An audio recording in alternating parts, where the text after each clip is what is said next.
Hey, welcome back. Y'all tuned in with Breezy. I hope y'all enjoyed the last few videos that I put out. I'm trying my best.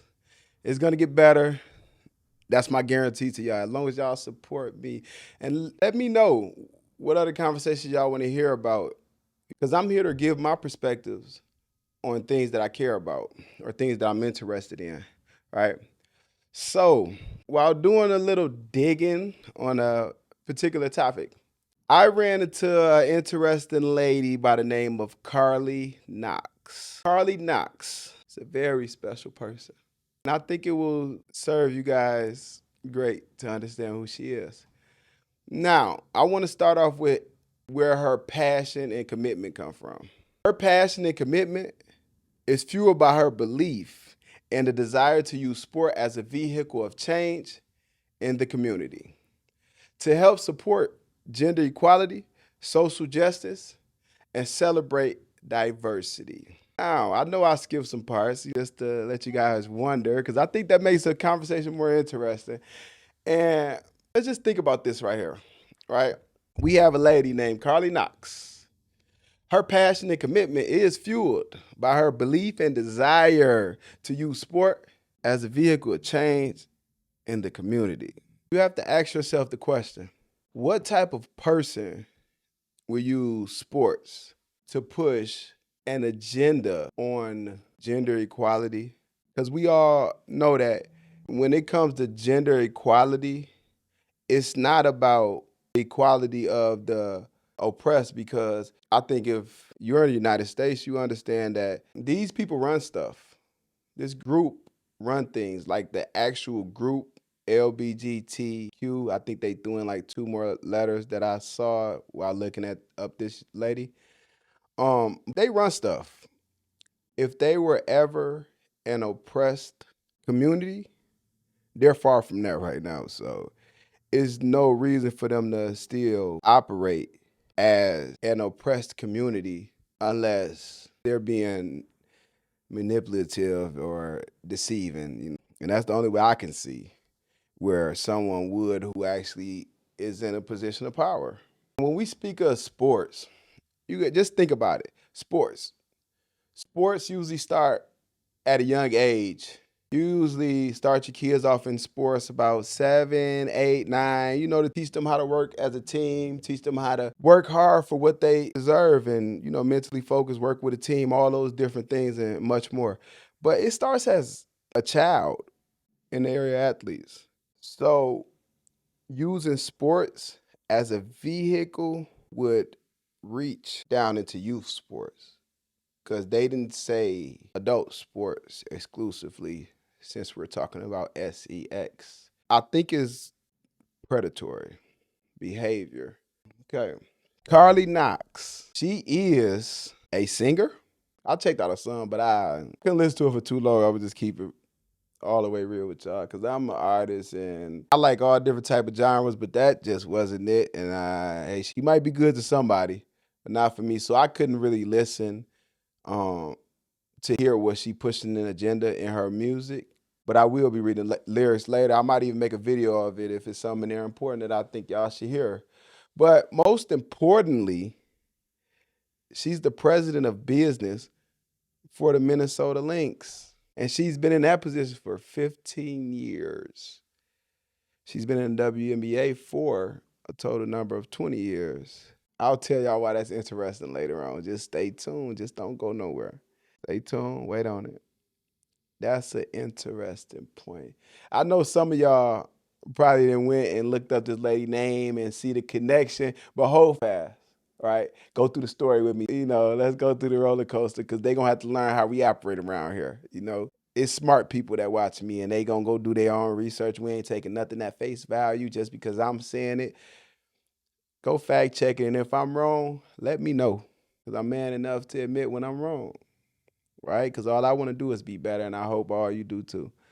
So she created an organization called the Minnesota Lynx President Circle, where all of their members are the top women's athletic advocates in Minnesota and believe sports can be a vehicle of change in society. So this is on their actual website. Inside of the mission and who we are sections, this is actually written, right? Also, each member is a leader in the conversation of gender equality, honor and diversity, and positively impacting our greater community. I just find this to be a huge problem.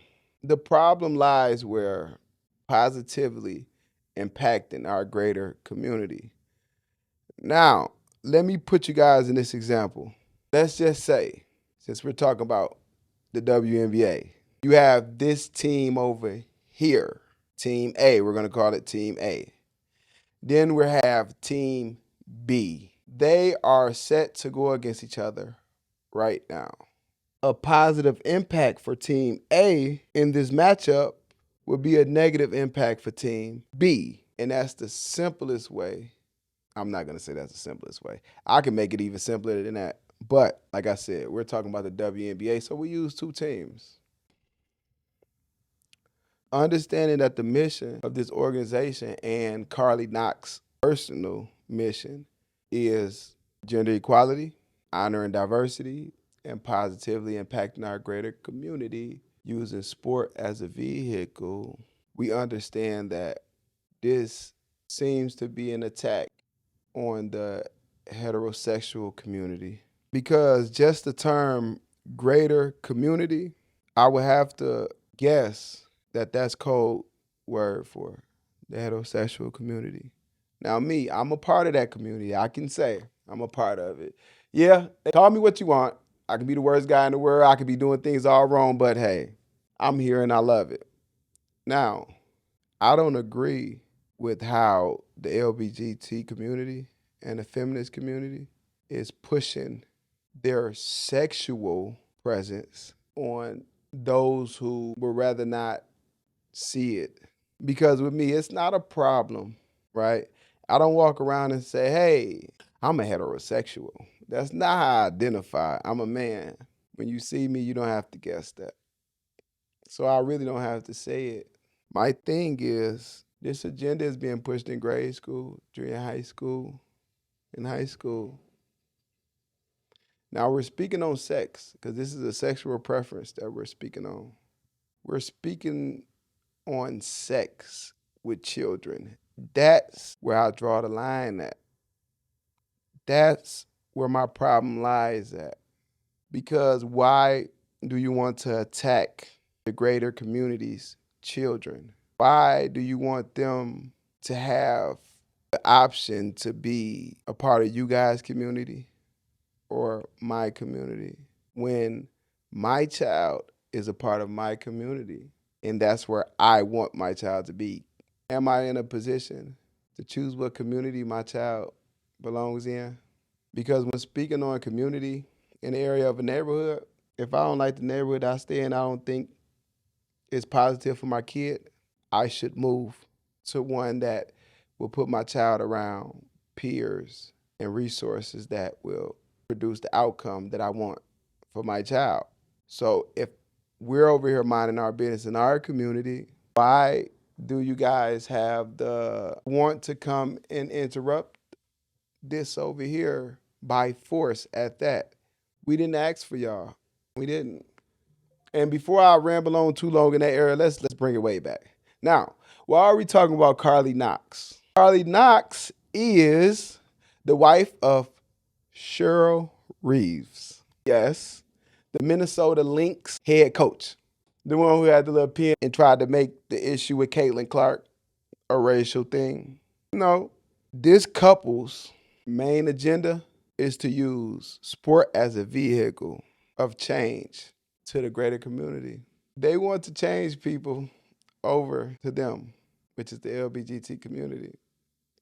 Now, where is the bigger problem here? A man and a man can't procreate. A woman and a woman can't procreate.